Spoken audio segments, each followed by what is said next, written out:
acknowledge that we are not here by chance, we are here by divine appointment, that we heard the call and we answered. And if you're tuning in at this moment, this message is for you. Because we know that the energy of the universe just allows us to hone in on where we need to be at any given time. And this whole evolution revolution and the message from God, the whole thesis of this book is we do not worship a God that is outside of us. We do not fear a vengeful God, a wrathful God, a judgmental God. That our God is a God of love. Moses brought the law. He had tablets and, he got upset and he, banged them down, had to go back up again, right, and redo it. It was a redo. And bring them back down again. But Jesus brought the love. This commandment I give thee, that ye love one another as I have loved thee. Love ye one another. That was the ground of being. It was about the love.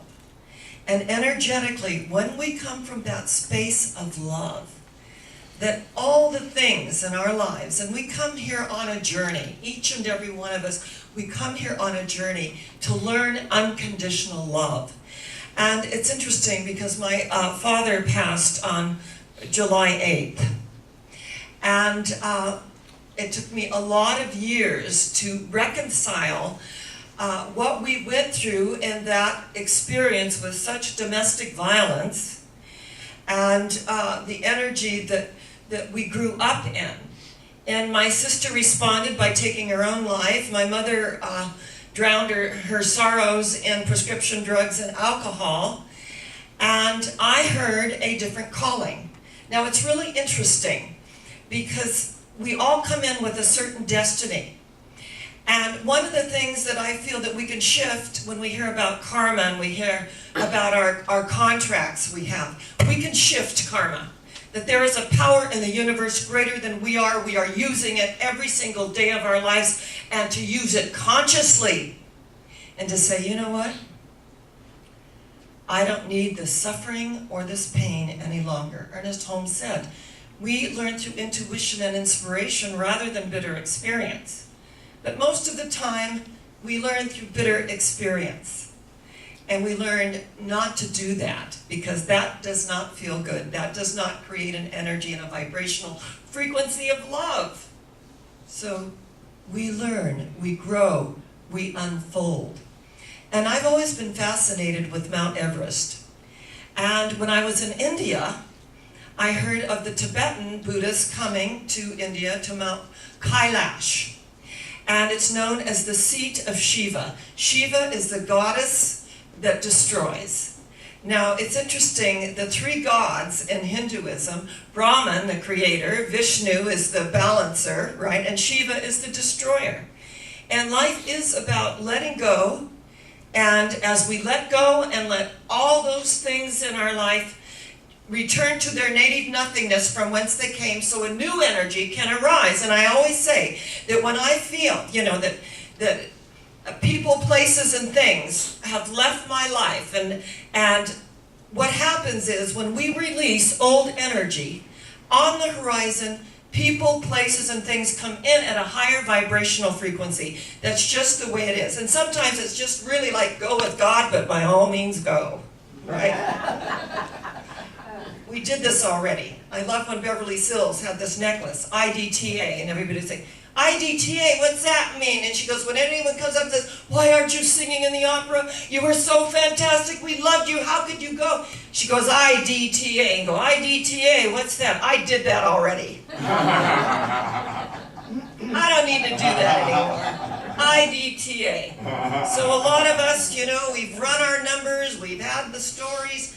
IDTA, we did that already. We don't need to repeat the pattern with monotonous regularity. We don't need to keep hitting our head against the brick wall to see that it's still there, it's still hard, and it still doesn't feel good. So to learn and to grow and to unfold is to know I'm now going to listen to the still small voice of God. Not the vengeful God, not the wrathful God, not the hellfire and brimstone God. People say, oh, you don't believe in hell in your religion? I said, no, we don't. We believe that heaven is a state of mind. But hell is also, right? I love when the tourists went to Greece and they went in, they looked in these great, volcanic chasms, and one Texan looked down and says, oh my God, it looks like hell. The tour guy said, my goodness, you Americans have been everywhere.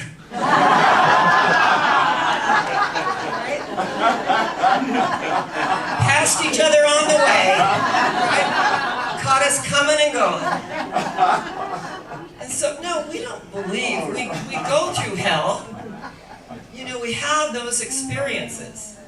And I believe that we have them so that we have a divine measuring stick. So that, hey, I don't need to do that anymore. IDTA.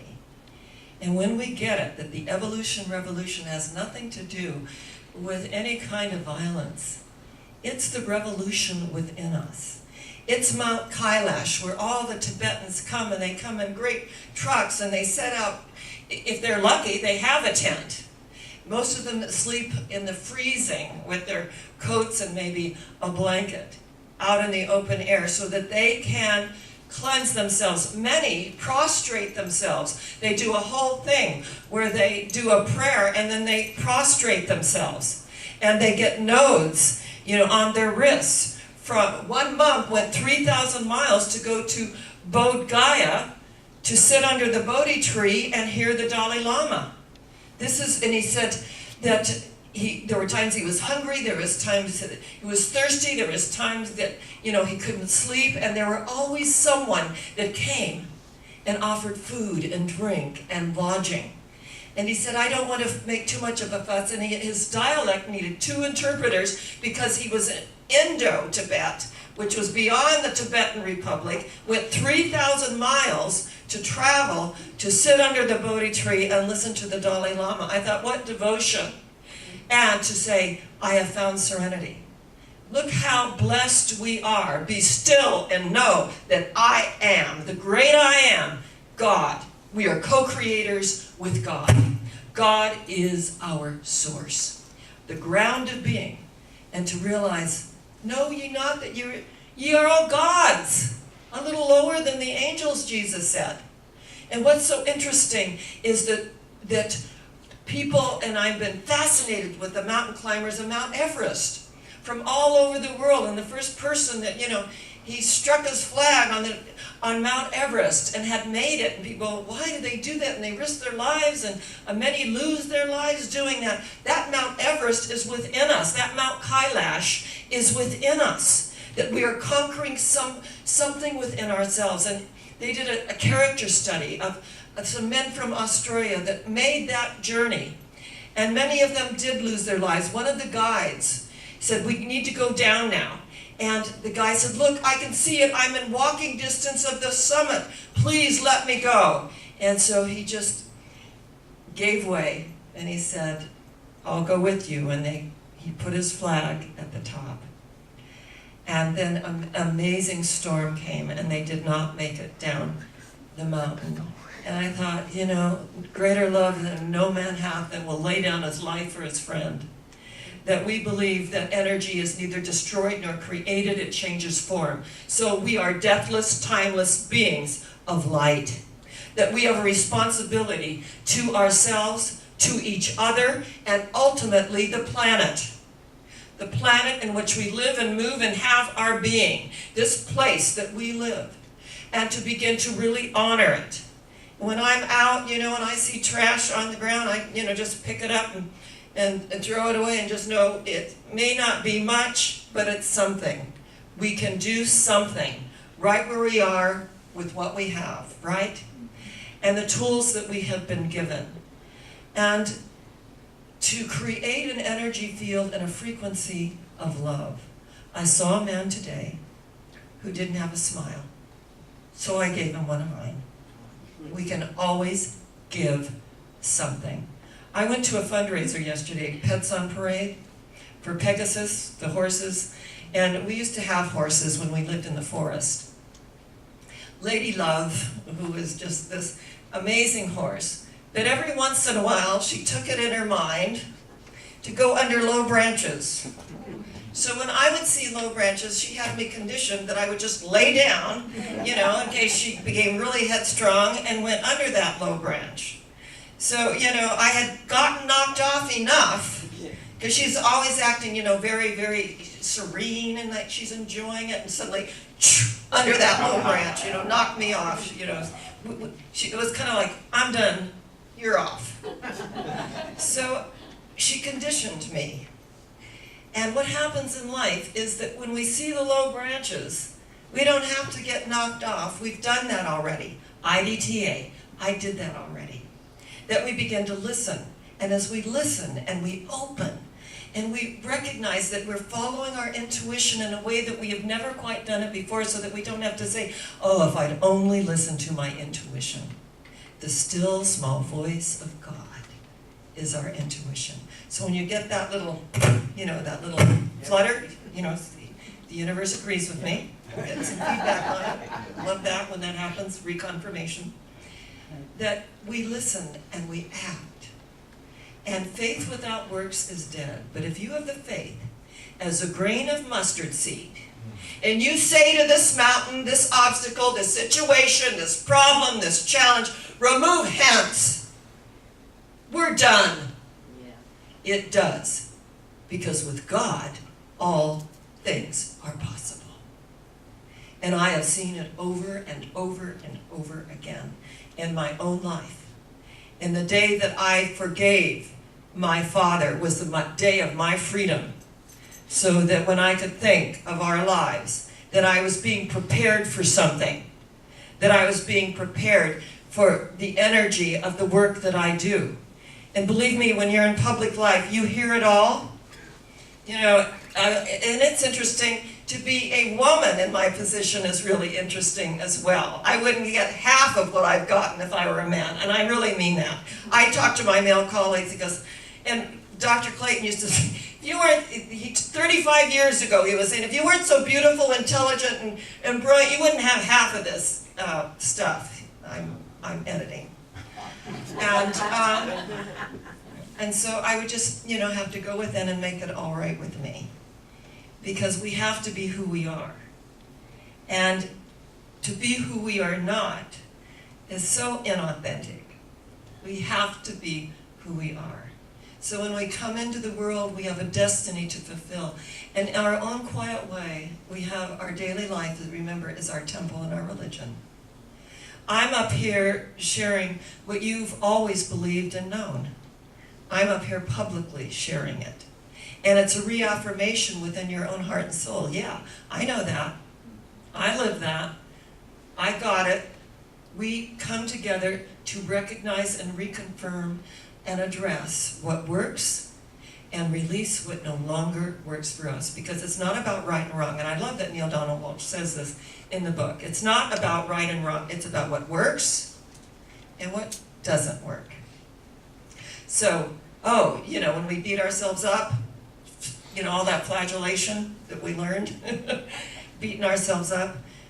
No, it's not about, it was my fault. It was about, it didn't work. That takes the onus off of it and all that projection that we were conditioned with. And it's like how many of us have dropped something and thought, oh, you idiot, pick it up. Our self-talk. Just rather than picking it up, and stuff happens and things happen. We're part of the human condition. We forgive ourselves for that. And also we embrace that. I don't want to be a robot and, everything that happens. Remember Mr. Spock on Star Trek? Oh, fascinating. Oh, fascinating. Fascinating. Fascinating. Oh, he died? Fascinating. Oh, she's crying? Fascinating. No. I just love the captain because he would wrench his fists and he would get involved in it. That's also part of the human caring that we have. And to care deeply and to acknowledge that we've all been in each other's shoes. And to have compassion. The human heart has compassion and forgiveness. And when we get to that point of forgiveness and to recognize how far we've come. We may have a long way to go, but look how far we've come. The evolution revolution allows us to transcend the everyday routines of work and transform them into celebrations of life and love. We are to live gloriously. We are to open our hearts, our minds, and our souls to the new day, to the new millennium. And I love what Dr. Bosch has said about when we addressed the 25,000 in Nigeria, 25,000 students and faculty, and how they were on the edge of their seats, because to hear that you are so powerful, you have the power to change the world within you by a mere thought. Thoughts are things, and words are molds, and that which I utter becomes the outer. So we put the works with the faith, and we say to these things in the outer world, remove hence. And they do, because with God, all things are possible. Do we really, really know that and live from that space? That's what we're here to do, to live from this space, not the conditioned reflex response of judging ourselves and judging outside of ourselves, but to be gentle. Remember what the Desiderata said, beyond a wholesome discipline, be gentle with yourself. Because that gentleness moves out in waves to everyone we come into contact with.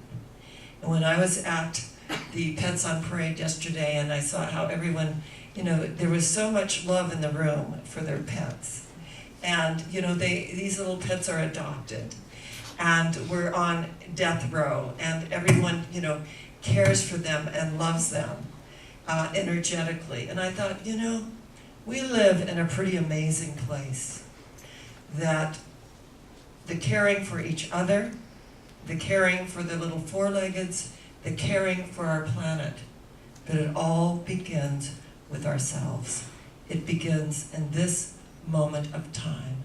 And I loved that one of the gods had finally reached the pinnacle, the summit of Mount Kailash. And he was ascending unto heaven. And he had his dog with him. And the great god Brahman said, you may ascend unto the heavens, but you must leave the animal.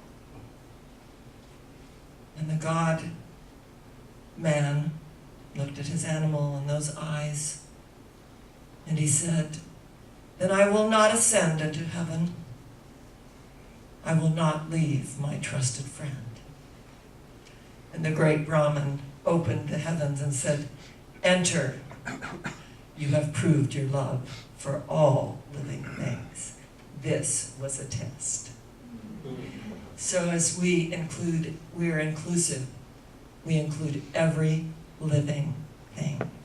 And as we include every living thing, something begins to happen to us. And we rejoice in the moment and the opportunity that's there for us every single day of our lives. Because we're all on the path. We're all making that ascension up Mount Kailash within ourselves, or Mount Everest for our own reason, that it is within us, that we have something to prove to ourselves, that we can reach the summit. And when we reach the summit, guess what? There's a whole new opening to go where? Higher yet. Where? Higher yet. Where? Higher yet. And so it is. God bless you.